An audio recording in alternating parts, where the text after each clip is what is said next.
All right, guys, so now we are going to take notes on 10.5, changes of state. So the learning goal is to describe the changes of state between solid, liquid, and gas. All right, so all matter undergoes changes of state when it's converted from one state to another at a constant temperature. So going from, we've got a solid snowman to a liquid puddle to a gas, and you can go in any order all the way around. So let's talk about melting and freezing. So melting and freezing is going from a solid to a liquid or a liquid to a solid. So it goes from its solid to its liquid at its melting point. Okay, so that's the temperature that something's going to melt. So water melts at 0 degrees Celsius. It changes from liquid to solid at its freezing point. It's the same temperature because it's just going from in between those same two states. We're going to talk about evaporation, boiling, and condensation. So evaporation, as you know, is when water molecules gain enough energy to escape from the liquid and enter the gas phase. So if you boil water, that water vapor coming off is evaporation. It's going from a liquid to a gas. And then when that evaporates, we call that the boiling point. So that happens because those molecules have enough energy to overcome the forces that are holding them together. So whether it's the hydrogen bonds, the dispersion forces, the dipole attractions, or an ionic bond, when they've moved around enough, we've given them enough kinetic energy, okay, they're moving, then they're able to escape from being a liquid. And it's the same way if you're melting. They start to vibrate a little bit more and they can go to another state. So I'm going to show you a quick little video clip. Okay, so this is showing water molecules, so H2O as ice. So when they're in this little crystal structure, they're moving around a little bit, but not a whole lot. They're kind of vibrating in place. And as we start to heat them up and they start to wiggle a whole bunch more, that movement's going to overcome those hydrogen bonds that are in between them. And so suddenly now they can start to move around. So once they've started wiggling around enough, which is done by increasing the temperature, you can go from one state to another. We could keep moving these around enough. They're pretty attracted to each other still, but they would start to move around enough so that they could start to spread out and become a gas. And so that's kind of what happens when we do that.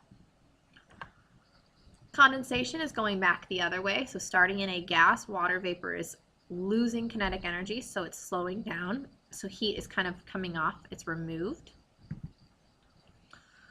And then we could graph all of these on something called a heating curve. So a heating curve is a graph. It's got temperature on the vertical axis and heat, increasing heat on the horizontal axis. So it illustrates a change of state that happens on a horizontal line, and a change of temperature is a sloped line. So let's take a look at one of these. So there's the heating curve of water. You see temperature on the vertical axis and heat being taken in to those particles going on the horizontal axis. So here, as we're heating up, you're a solid this whole time, okay? And so we're from -40, -20, all the way to 0 degrees Celsius, and then when we hit 0, suddenly, even though we're adding heat, it doesn't change temperature. It plateaus, okay? It goes horizontal. And so this is when melting occurs. Then we hit a point where more heat's being added, and so we start to raise temperature again. And so temperature goes up. This whole time it's a liquid. It's getting to be a warmer and a warmer and a warmer liquid until it hits 100 degrees Celsius. And that is when boiling occurs. And so we get boiling happening, and even though we're adding all this heat down here, we had heat for a while, and you don't see anything happening until it all forms into a gas, okay? So these plateaus are those changes of state. The slopes are when it's just heating up at in one of those states. Here's a cooling curve. Same exact thing. We're talking about heat being removed now, going back the other way. Remember, the slopes are states, so gas, liquid, solid, and then these are the actual changes. So you have condensation happening, freezing happening. That's going back the other way. So learning check, the plateau or a horizontal line, does it represent temperature change, constant temperature, or a change of state?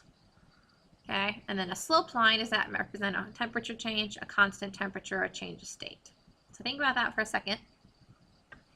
The answer is at the plateau. The horizontal line is when your change of state is happening.